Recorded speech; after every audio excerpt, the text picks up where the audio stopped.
moms, daughters, like we love just to give you resources to have conversations with your girls and your moms, because really, like, we learned this week, which we kind of already knew this, but like our kids today and just the Generation Z that is not even, I mean, they are kids, but they're also like growing up, but they want this, like they want someone, which I'm at the bottom of millennials, and like I felt that way growing up. Like I wanted discipline, and I wanted someone to like, I wanted to know someone cared, and like I wanted someone to tell me that I was wrong, because that meant they cared.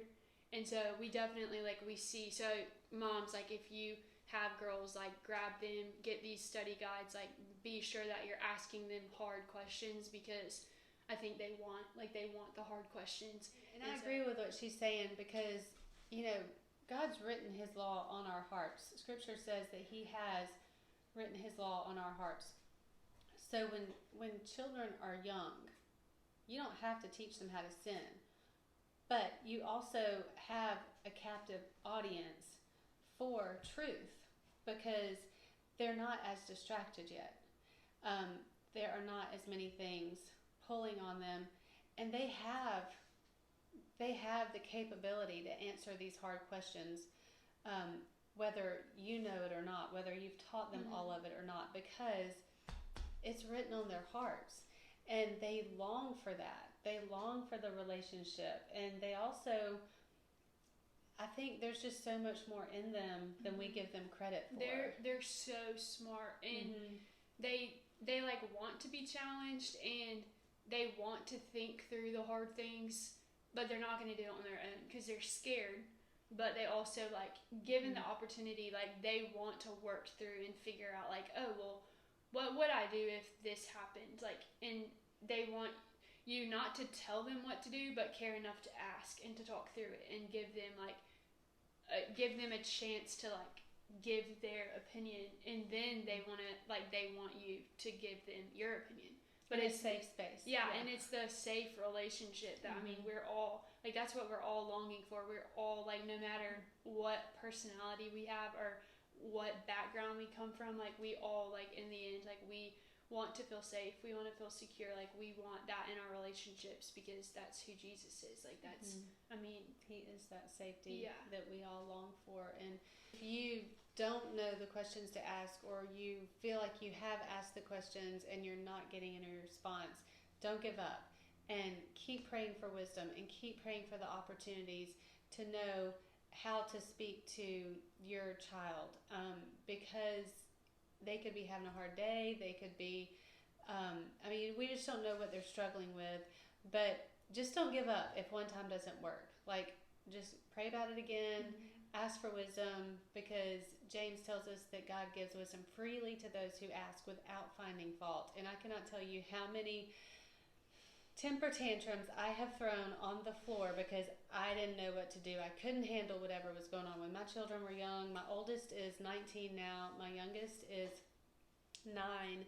And when my 19 and 18-year-old were toddlers, 17 months apart, running around, being selfish and doing the things that they do, and fussing and pulling and fighting, and we had great times, and we had times when I didn't know why they just couldn't get along, and I was an only child, and so I was like, what is this? We're supposed to all be having fun and having so much fun together, and why can't we just, paint and play and do all these fun things together? And I didn't like it, and I would go literally and get on the floor in my closet or my bedroom and throw a temper tantrum and tell the Lord that I do not like what is going on, but I don't know what to do about it. So please help me, change me, help me love them, and please give me wisdom to know what to do with these people that I'm supposed to be raising. And God has done it. And so, for sure. So he just kept giving me a deeper and deeper hunger for his word, and just showing me things and teaching me things. And so that's what we're just trying to share with y'all, is just really how to connect with your child in a way that makes them feel loved and safe and protected, because they want you. They want you more than you understand. They want you more than they understand. They have bad days when they are mad at everything and they don't even know why they're mad. But it's probably just because hormones, somebody hurt them, somebody did something that they can't verbalize it. But no matter what, you can just be their safe space. And if you don't know what to say, just sit there quietly and nod and smile. You know, there's many times when I just sit there and I'm like, I'm so sorry, and I don't know what to say. And then I say, what happened? You know, and then it all comes out. And but anyway, so you can ask them these hard questions like, is your deepest relationship with Jesus? And they'll probably be like, I don't know, because they probably don't have it yet. But they hear about how great it can be.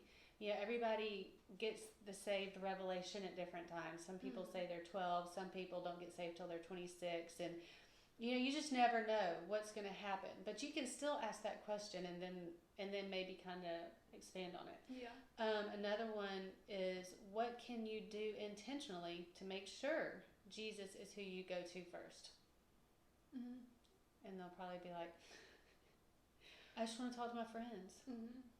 Yeah, like that. There's that question that circles around social media a lot that says like, have you prayed about it as much as you've talked about it, and things like that. That like really, you're like, ooh, like, you know, if we ask ourselves those questions, it's like, yeah, it's so much easier to pick up the phone. Like, it's because you want to hear it right back. Like, and there's people say all the time, like, if you really think about it, who you call first, like, is probably going to be the friend that you know is going to say what you want them to say. And you have to get to the point where, like, I mean, 9 times, I don't know, I can't really give a number, but like, because I mean, what you say to me, I want you to say to me, but it's not always like, usually isn't what I want to hear, but it is what I want to hear. But like, you know, I think that it's important that you, like, I don't know, it's just, there's different things for, I'm not saying one thing is right and one thing is wrong, but I think that if you have the consistent accountability person that you go to, then you aren't like tempted with like, oh, I'm gonna call her because I know she'll tell me like how I feel, like how I want to feel, and like, you know, like I know like every time I go to you, like you're gonna tell me the truth, and it's not gonna be like, oh well, maybe this will help her feel better, like, you know. And sometimes it's a little raw. But I think that's where, you know, we go to Jesus first, but we pray for that person and let it be like, let that be a challenge. Like, I mean, I don't know, you can speak to this more as a mom, but I feel like you shouldn't just tell your kids what they want to hear, because they're not going to grow from it. Which, I mean, you have both experiences. I think there's, you know. And sometimes like, I find myself sometimes just doing what brings peace in the moment when I need to speak more to their heart and what's causing the conflict in the first place. Right. And the other, like when mine are fussing with each other, and then they're kind of going at it, and one gets really upset because something's not going their way, and they just hit the other person, or, you know, throw something at them or push them down or whatever. I have always, number one, they both get punished because the one causing it didn't let it go, and the one who retaliated, they weren't right either, even though they can justify why they did what they did. But my point is, I want them, when they feel those emotions coming up, I want them to come to me with those emotions, because I think as believers, we cannot, I mean, I tell them all the time, if I don't teach you how to deal with your emotions, you're going to get out in the world and you're going to have road rage or post rage or whatever, or you're going to hit somebody. I tell them, I'll say, you're going to end up in jail if you don't learn to use your self-control. I use that one sometimes now. I'm like, you're going to get jail. Or they say it back, they'll say, like, I'm like, what's going to happen if you keep doing this? And they'll say, like, I'm going to go to jail when I get older. I'm like, that's right. I love when they say what you say back. Like, when they answer me with what you said to them. Like, that's my favorite. I'm like, So the point is that we have to deal with our heart and where these things are coming from. And so whatever your child is, when you ask them these questions and they're like, I don't know. They probably don't know because they're just trying to get through the day right now as a child and as a teenager. But it's good to put these words in their minds and have those, just a little 5-minute conversation that maybe just plants a seed. Yeah. And so as they hear things or, see things posted, hopefully they're following good accounts, it will grow those seeds because, one of my favorite verses, where is it? Grow. Where's that verse? Oh, Holy Spirit, where's that verse? I think too, they are capable of cultivating a relationship with Christ that the world has told them that they're not capable of, because they follow people on social media, they watch TV shows that have relationships all in them. Any popular TV show that our kids are watching today is laced with relationships, and it is not God-honoring relationships, and they're seeing that, they're watching it. I don't know I was going to say a product of it, but that's probably not the right word. I grew up watching shows, and it built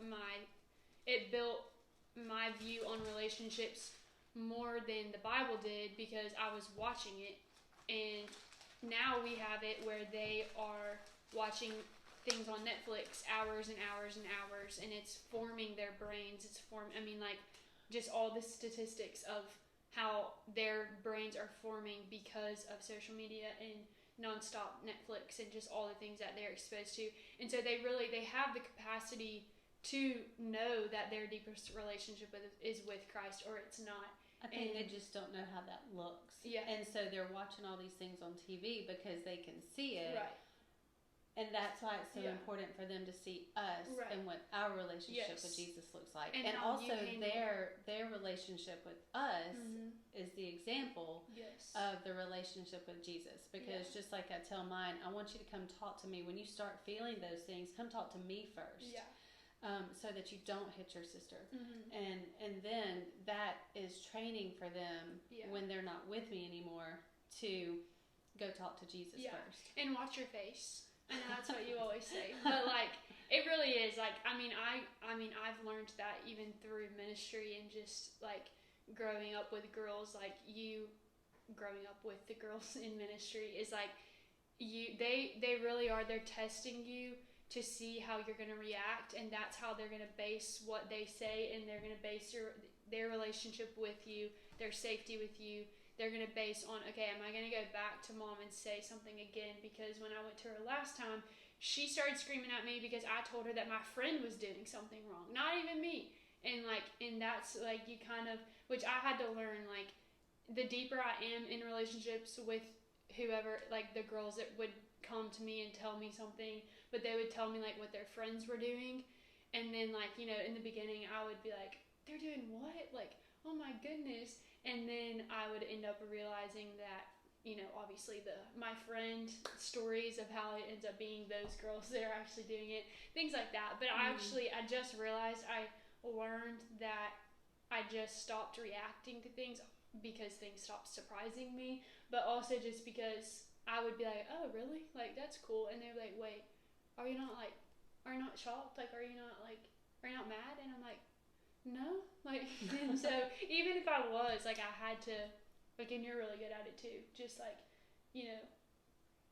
think you just take deep breaths and you just you just let them talk and don't react to what they're saying to you, and go take it out with Jesus afterwards, because you're really scared. They're especially your college kids, your high school kids, they are surrounded by so many things, but they're also surrounded by Christ. They're surrounded by your prayers.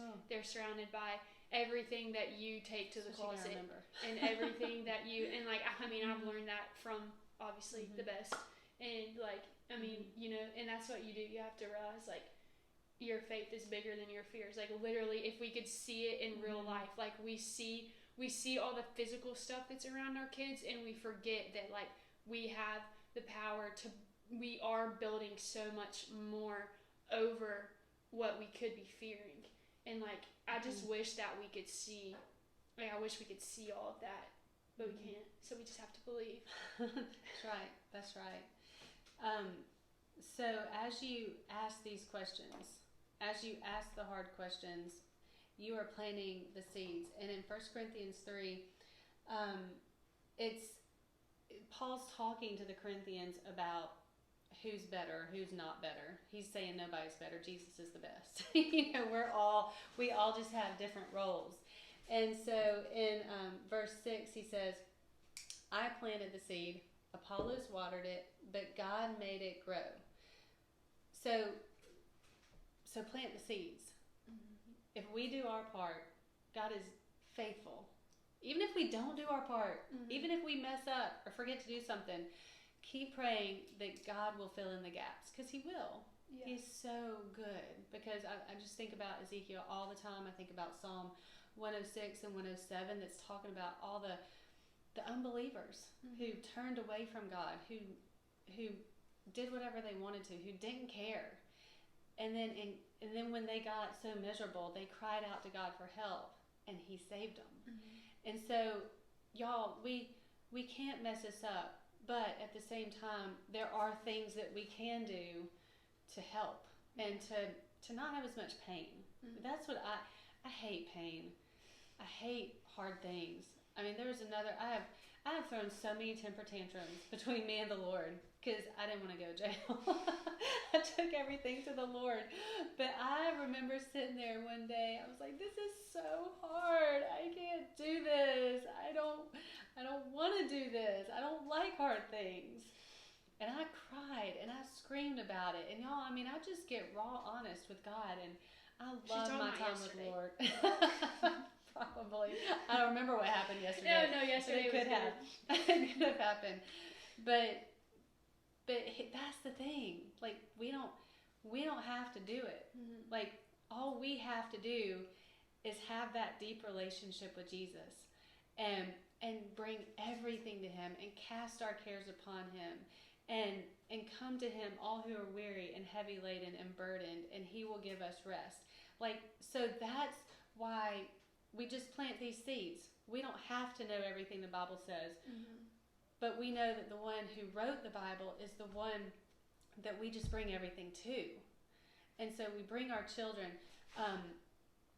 and we dive into this, and the more we grow in him, the more he flows out of us to be what our children need us to be.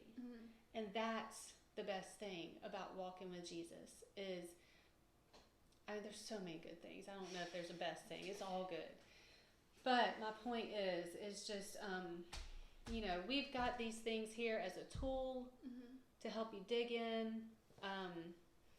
Maverick City song about talking to Jesus, and then just a few other things that we've listened to. Like, it's definitely like what you said earlier. Like, our kids are not seeing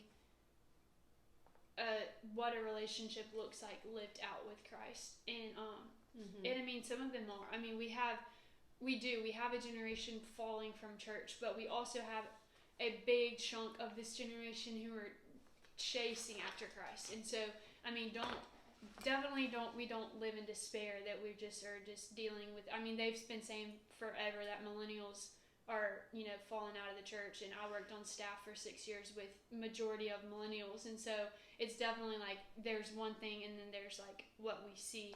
And so we're not living in like hopelessness, but who they see their parents as,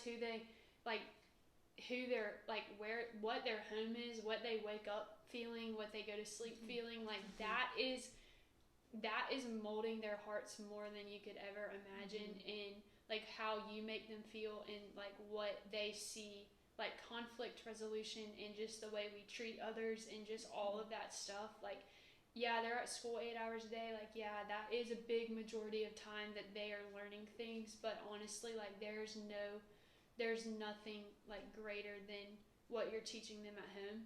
And so that's really, I mean, that's a big part of like what Girl Talk is because we know how important it is, like, as parents to like guide your children. And so one of my favorite authors wrote a book called The Ministry of Motherhood. And so that just, being a mom is one of the best jobs there is. And that's when I was growing up, that's all I wanted, because my mom was not present in the home. She was a single mom, worked full time, was tired at night, did not have a relationship with the Lord. And so everything I am today is because I didn't want my children to feel the way I felt when I was growing up. And so God redeems, He restores, and He renews, and He reimburses. And what are some other R words? Ooh, so many. Rebuilds. And that is relationships. He restores relationships.